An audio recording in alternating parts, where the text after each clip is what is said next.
All right, we now have a look inside the explosive meeting where Trump officials clashed with Elon Musk.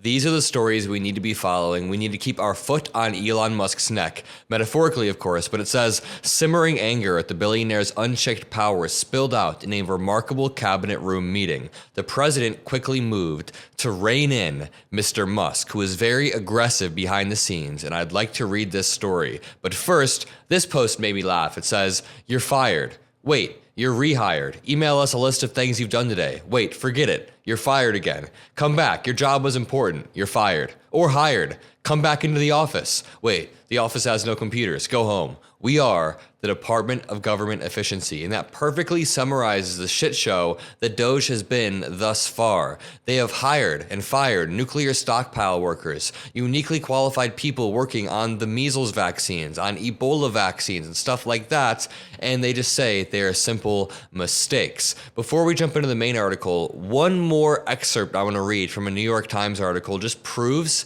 how dumb these people are.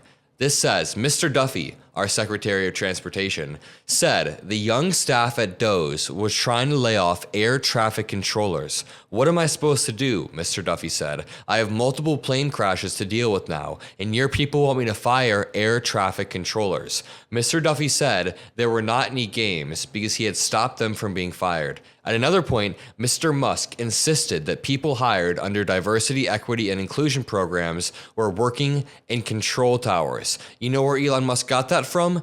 Twitter. I would bet money he got it from his own app, probably from some Benny Johnson or Tim Pool tweet. Now this says, Mr. Duffy, Trump's Secretary of Transportation, had to push back, and Musk did not add details, but said during the longer back and forth that Duffy had his phone number and to call him if he had any issues. I mean, it's just a repeat of the first Trump term. Remember when people were pushing back on Trump during his first term because he was so off the rails that Milley would have to push back, and then Esper would have to push back, and then everyone around him was like, yo, Bill Barr had to push back. This is a perfect repeat of it because look it.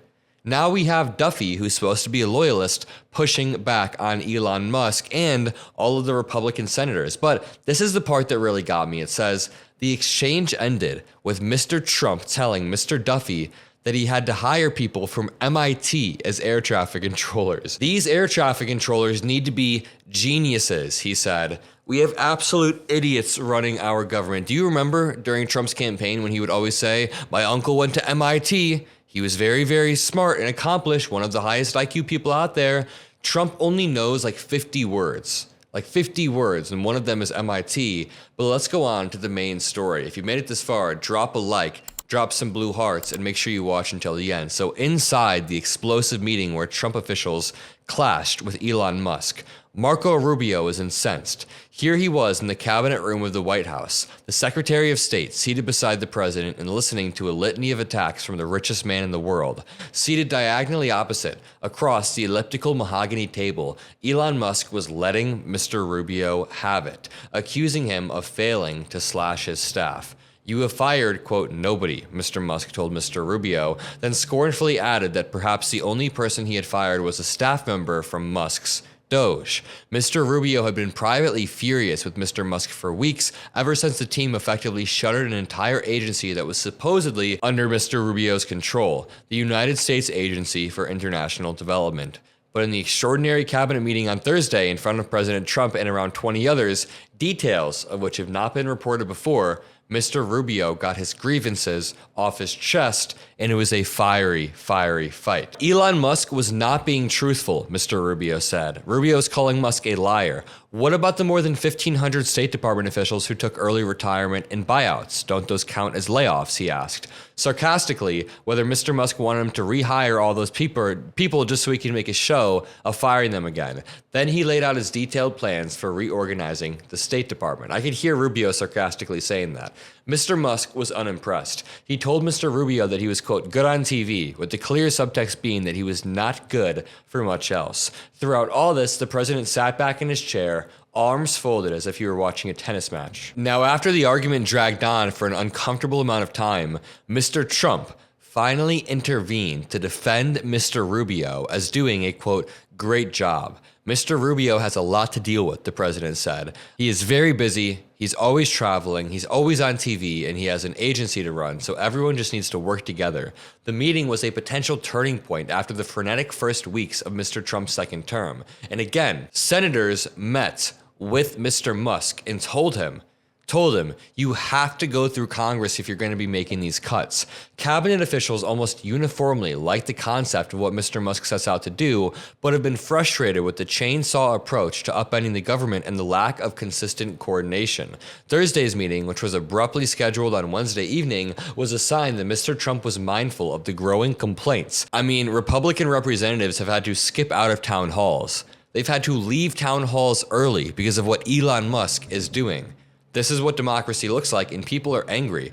Again, Thursday's meeting, which was abruptly scheduled on Wednesday evening, was a sign that Donald Trump is mindful of the growing complaints of Elon Musk within his own party. He tried to offer each side something by praising both Musk and his cabinet secretaries. At least one, Scott Bessent, had tense encounters related to Mr. Musk before and was not present. The president made clear he still supported the mission of Musk's initiative, but now was a time, he said, to be a bit more refined in its approach. From now on, Trump said, the secretaries would be in charge. The Musk team would only advise. It is unclear what the long-term impact of the meeting will be. Mr. Musk remains Mr. Trump's biggest political financial supporter. Just this week, his super PAC aired $1 million worth of ads that said, quote, "Thank you, Mr. President." And Mr. Musk's control of the social media website X has made administration staff members and cabinet secretaries alike fearful that he will target them in public.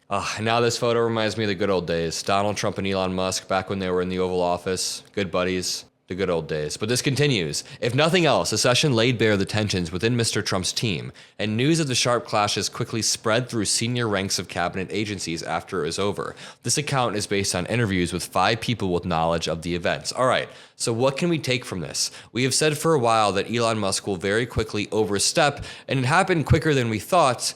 But Republicans are like, dude, number one, you're subverting Congress. You're taking away our power of the purse, our ability to allocate and appropriate funds. But number two, our constituents are incredibly mad that you're doing this all.